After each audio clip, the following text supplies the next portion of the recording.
구원의 역사 이렇게 이루셨다. 이 제목 가지고 말씀의 은혜를 나누도록 합니다. 필립 얀시가요 이런 말을 했어요. 은혜가 공짜인 것은 베푸는 자가 대가를 떠안았기 때문이다. 그렇죠? 우리의 죄악을 예수님이 다 떠안았어요. 이 다 떠안았다는 게 굉장히 중요한 거예요. 우리의 모든 죄악들을 다 떠안으시고 십자가에서 예수님이 죽어주셨어요. 우리는 그것을 믿기만 하면 구원을 받아요. 그렇기 때문에 예수님의 사랑은 은혜 위에 은혜다, 이렇게 표현할 수밖에 없는 거예요. 우리가 예수님을 믿고 구원을 받은 것은 값없이 주시는 무차별적인 하나님의 사랑의 결과예요. 우리가 무슨 구원받을 자격이 있어서가 아닙니다. 구별되고 성별된 그런 모습도 있는 게 아니에요. 오직 하나님의 은혜의 손길 때문에 그렇습니다. 그렇기 때문에 크리스마스는 하나님의 아들을 보내주신 성부 하나님 앞에 감사하는 날이 되어야 되는 거고요. 기꺼이 우리를 위해 오신 성자 예수님 앞에 경배와 찬양을 온전하게 올려드리는 날이 되어야 한다는 것을 강조드리고 싶어요. 그렇기 때문에 크리스마스는 오직 주인공이 누구냐면 예수님만이 드러나야 되는 거예요. 세상적인 것과 상업적인 그 무엇으로 채색되어서는 안 돼요. 이거를 명심하시고 우리 예수 믿는 사람들은 세상 사람들과 달라야 됩니다. 세상 사람들과는 달리 크리스마스를 어떻게 기념할 것이고 어떤 마음으로 보내야 할 거냐, 깊은 성찰이 필요하다는 것을 말씀을 드리고 싶어요. 오늘 말씀을 나누면서 진심으로 구세주를 이 땅에 보내주신 하나님께 감사하는 귀한 시간 되시기를 예수 그리스도 이름으로 축복합니다. 자, 오늘 본문을 보시면 인류를 구원하실 메시아의 탄생이 어떻게 실제적으로 일어났느냐는 거예요. 근데 여기서 이제 하나님의 구원 역사가 그러면 어떻게 진행됐냐, 하나님 구원 역사, 이거를 우리에게 보여줍니다. 세 가지 살펴보는데, 첫째, 하나님의 구원 역사에 있어서 분명히 발견되는 게 뭐냐면 하나님의 열심과 헌신이라는 거예요. 하나님의 열심과 헌신. 온 인류를 죄악으로부터 구원하시기 위해서 얼마나 하나님이 열심히 일하시는지 몰라요. 수많은 선지자들을 보내주셔가지고 메시아의 오심을 이미 성경에 곳곳마다 다 예언하지 않은 곳이 없어요. 그리고 수많은 선지자들이 또 말씀을 전하면서 죽음까지 당하는 일도 있었단 말이에요. 그리고 그것을 실제로 이루시기 위해서 누가복음 서두에 보니까 천사 가브리엘을 보내잖아요. 그래서 예수님 앞에 누가 와요? 세례 요한이 오잖아요. 세례 요한을 잉태하시기까지 정말 부지런히 일하시는 우리 하나님의 모습을 우리에게 볼 수 있도록 해주신단 말이에요. 최초로 가브리엘이 사가랴와 엘리사벳에게 가가지고 세례 요한의 수태를 알린 곳이 예루살렘 성전이에요. 예루살렘에서 이제 수태 고지를 알리고 난 다음에 이제는 또 가브리엘이 급히 날아갑니다. 갈릴리 나사렛까지 막 달려가잖아요. 26절 보면 여섯째 달에 6개월 후죠. 천사 가브리엘이 하나님의 보내심을 받아 갈릴리 나사렛이라는 동네에 가서 했습니다. 세례 요한의 수태 이후에 정확히 6개월 후입니다. 가브리엘이 갈릴리 나사렛으로 가요. 자, 이어서 이제 27절과 28절 보겠는데, 다윗의 자손 요셉이라 하는 사람과 약혼한 처녀에게 이르니 그 처녀의 이름은 마리아라. 그에게 들어가 이르되 은혜를 받은 자여 평안할지어다, 주께서 함께 하시도다 하니 했습니다. 가브리엘은 하나님의 계시의 말씀을 그대로 전합니다. 마리아여, 그대가 하나님의 은혜를 입었습니다. 하나님의 은혜를 입었습니다. 근데 여러분, 이때 하나님의 은혜라는 게 이게 보통의 은혜가 아니에요. 이게 어떤 은혜죠? 31절에 보라, 내가 잉태하여 아들을 낳으리니 그 이름을 예수라 하라.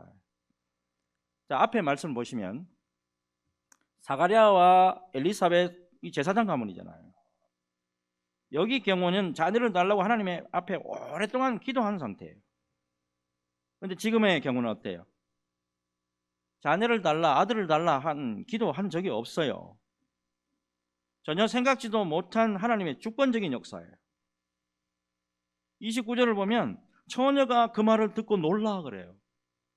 처녀가 그 말을 듣고 놀라. 당연히 놀라겠죠. 결혼하지도 않은 처녀가 잉태해가지고 아들을 낳게 될 것이고, 그 아들이 하나님의 아들이래요? 그 아들이 다윗의 왕위를 이어가지고 영원한 왕으로 다스릴 것이다. 이런 말씀은 어린 처녀로서는 감당하기 어려운 말씀에 틀림이 없어요. 자, 이렇기 때문에 하나님의 계획 안에 뭔가 특별한 뭔가가 지금 돌아가고 있다는 걸 여러분 이게 발견할 줄 알아야 돼. 결국 하나님의 구원 역사에서 제일 먼저 등장하는 것이 바로 하나님으로부터 시작한 헌신이다 라는 것을 발견할 수가 있어요. 여기 헌신, 그러니까 단순한 헌신이라고 생각하는데, 첫째 하나님의 헌신, 둘째 천사의 헌신, 셋째 마리아의 헌신이에요. 그리고 이 모든 것을 장차 다 받아들이고 아내를 데려와야 했던 요셉의 헌신까지. 결국에 하나님의 나라의 역사는 하나님의 열심과 아울러서 이 헌신을 통해서 구원 역사가 온전하게 이루어졌다라는 걸 알 수가 있는 거예요. 특별히 마리아의 경우에 어때요? 헌신 모습 참 보면 이거 감당하기 힘든 거예요.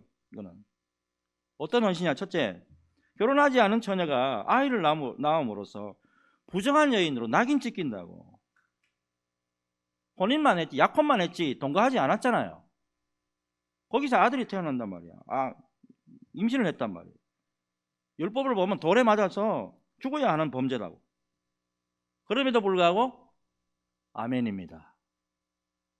아멘입니다. 아멘입니다. 헌신했단 말이야.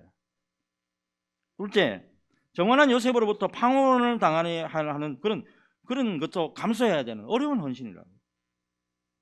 쉽지 않는 헌신을 바탕으로 해서 인류 구원의 역사가 이루어졌다는 하는 거야. 그리고 최후로 우리 예수님의 헌신이에요. 이게 단순히 어떤 사람의 헌신만 이루어지는 게 아니고 하나님 자신의 헌신, 이것까지도 포함하고 있어서 구원 역사가 이렇게 마무리되는 거예요. 이렇게 하나님의 열심과 헌신으로 구원이 완성됐다라고 한다면 이 땅에서 구원을 맛보면서 복음을 전거해야 되는 우리의 삶이 어떠해야 되느냐, 이게 정답이 나오는 거예요. 이제 역으로 생각하면 돼요. 하나님의 열심이 있었다면 우리는 역으로 이제 주님을 향한 우리의 열심과 헌신이 있어야 된다라고 하는 사실입니다. 어느 교회의 역사 한번 보세요. 어느 교회를 가든지 어느 공동체를 가든지 다 보면 그 안에 믿음의 가정과 그 안에 믿음의 가족 구성원들이 전부 다 헌신하고 전부 다 열심을 부렸다는 거, 여러분 다 잘 아실 거예요. 우리 교회가 내년이면 설립 만 40주년이 됩니다. 그동안에 수많은 어려움 속에서도 원로 목사님을 비롯한 목회자들의 헌신이 있었고 교역자들의 헌신이 있었고 그리고 성도들의 눈물 나는 헌신을 통해서 오늘까지 올 수가 있었다 이 말이에요. 앞으로도 마찬가지예요. 우리 모두의 열심과 헌신으로 우리 수원소망교회가 새로운 역사 속으로 그렇게 해서 들어갈 수가 있는 거예요. 이것을 마음에 깊이 새기시고 더욱 열심과 헌신을 다짐하고 더 나은 미래를 펼쳐나가는 저와 여러분 모두가 되시기를 예수 그리스도 이름으로 축복합니다. 두 번째, 하나님의 구원 역사가 어떻게 이루어졌냐? 34절 35절 우리 같이 한번 읽겠습니다. 같이 읽습니다. 시작. 마리아가 천사에게 말하되 나는 남자를 알지 못하니 어찌 이 일이 있으리이까? 천사가 대답하여 이르되 성령이 내게 임하시고 지극히 높으신 이의 능력이 너를 덮으시리니 이러므로 나실 바 거룩한 이는 하나님의 아들이라 일컬어지리라. 아멘. 35절 보면 천사가 대답하여 이르되 성령이 내게 임하시고 지극히 높으신 이의 능력이 너를 덮으시리니 그랬단 말이에요. 자, 이어서 36절에서 37절 같이 읽습니다. 시작. 보라, 내 친족 엘리사벳도 늙어서 아들을 배었느니라. 본래 임신하지 못한다고 알려진 이가 이미 6달이 되었나니 대저 하나님의 모든 말씀은 능하지 못하심이 없느니라. 아멘. 자, 하나님의 구원 역사, 첫째 성령의 역사, 두 번째가 지극히 높으신 이의 능력, 그리고 모든 말씀으로 이루어졌다라는 거예요. 특별히 35절에 지극히 높으신 이의 능력이 너를 덮으시리니 그랬다고. 덮다, 여기에 해당하는 구약 이 용어를 쳐다보면 하나님의 임재의 상징인 구름이 성막을 덮었다라고 할 때 사용된 단어입니다. 이거는 하나님의 백성을 하나님이 친히 보호하시고 친히 인도하신다. 구름과 기름 구동 잘 아시죠? 친히 하나님께서 당신의 백성들을 인도하신다라고 하는 상징적인 표현이에요. 결국에 하나님의 구원 역사는 사람의 손과 사람의 능력이 아니고 전적인 하나님의 능력에 의해서 이루어졌다. 이거를 우리에게 보여줍니다. 처녀의 입장에서 성령 잉태, 처녀의 입장에서 성령 잉태, 사람으로서 감당하기 힘들어요. 34절 보면 나는 남자를 알지 못하니 어찌 이 일이 있으리까? 라고 마리아가 말합니다. 남자 알지 못한다는 것, 남자와 성적인 접촉이 없었다는 말 아닙니까? 그런 그녀가 아이를 잉태한다는 것, 인간의 상식과 인간의 현실을, 한계를 초월하는 말이잖아요. 요셉과 약혼만 한 상태고 같이 살고 있지 않아요. 지금 이때 잉태를 한다는 것은 당시의 율법으로 용서가 되지 않는 상황입니다. 사느냐 죽느냐 하는 문제예요. 그리고 요셉에게 버림받을 수 있는 상황이라고. 놀라운 것은 하나님이 그걸 다 모르시나, 다 아신단 말이에요. 다 아시고 일일이 다 간섭해 준다고. 자, 마리아에게만 천사를 보내주는 게 아니고 요셉에게도 하나님이 친히 천사를 보내주셔가지고 오해를 다 풀어준다고. 마태복음 1장 19절에서 20절, 그의 남편 요셉은 의로운 사람이라 그를 드러내지 아니하고 가만히 끊고자 하여 이 일을 생각할 때에 주의 사자가 현몽하여 이르되 다윗의 자손 요셉아 내 아내 마리아 데려오기를 무서워하지 말라. 그에게 잉태된다는 성령으로 된 것이니라. 하나님이 일일이 다 간섭하셔가지고 마리아를 통해서 하나님의 구원 역사가 차질 없이 다 진행되도록 얼마나 자상하게 역사하신지 몰라요. 하나님의 구원 역사의 주체는 역시 하나님 자신이다라는 것을 우리에게 보여줍니다. 인간들의 헌신과 희생이 없는 건 아니에요. 그게 뭐 전혀 없었던 건 아니지만 결국 모든 것을 다 이루어 가시는 분은 하나님이시다라는 거예요.